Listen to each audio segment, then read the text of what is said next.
ইরানের সঙ্গে যুক্তরাষ্ট্রের বহুল আলোচিত সমঝোতা চুক্তির পূর্ণাঙ্গ খসড়া দেখতে চেয়েও তা পায়নি ইসরায়েল। ওয়াশিংটনের কাছে করা সেই অনুরোধ প্রত্যাখ্যান করা হয়েছে বলে দাবি করেছে ইসরায়েলি গণমাধ্যম।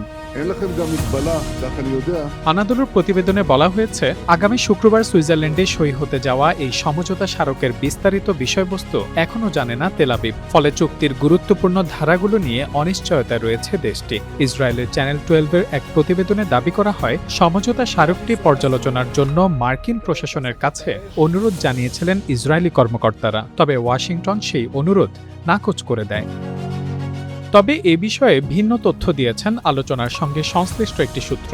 নাম প্রকাশ না করার শর্তে তিনি জানান, যুক্তরাষ্ট্রের আলোচকদের কাছে এ ধরনের কোনো অনুরোধই জানায়নি ইসরায়েল। অন্যদিকে যুক্তরাষ্ট্রের এক কর্মকর্তা চ্যানেল 12-এর প্রতিবেদনকে ভুল বলে উল্লেখ করেছেন। তার দাবি, পুরো আলোচনা প্রক্রিয়া জুড়ে ইসরায়েল সহ আঞ্চলিক অংশীদারদের সঙ্গে ঘনিষ্ঠ সমন্বয় বজায় রেখেছে ওয়াশিংটন।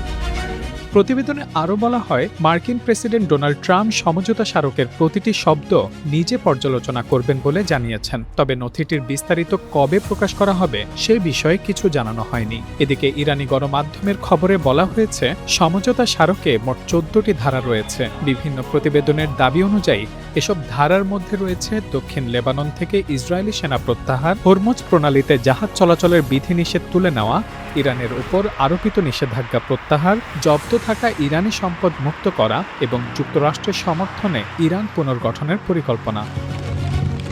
ট্রাম্প জানিয়েছেন, আগামী শুক্রবার সুইজারল্যান্ডে চুক্তিটি সই হবে এবং এরপর হরমুজ প্রণালী পুনরায় খুলে দেওয়া হবে। তবে এখন পর্যন্ত ওয়াশিংটন কিংবা তেহরান কোনো পক্ষই সমঝোতা স্মারকের পূর্ণাঙ্গ বিবরণ প্রকাশ করেনি।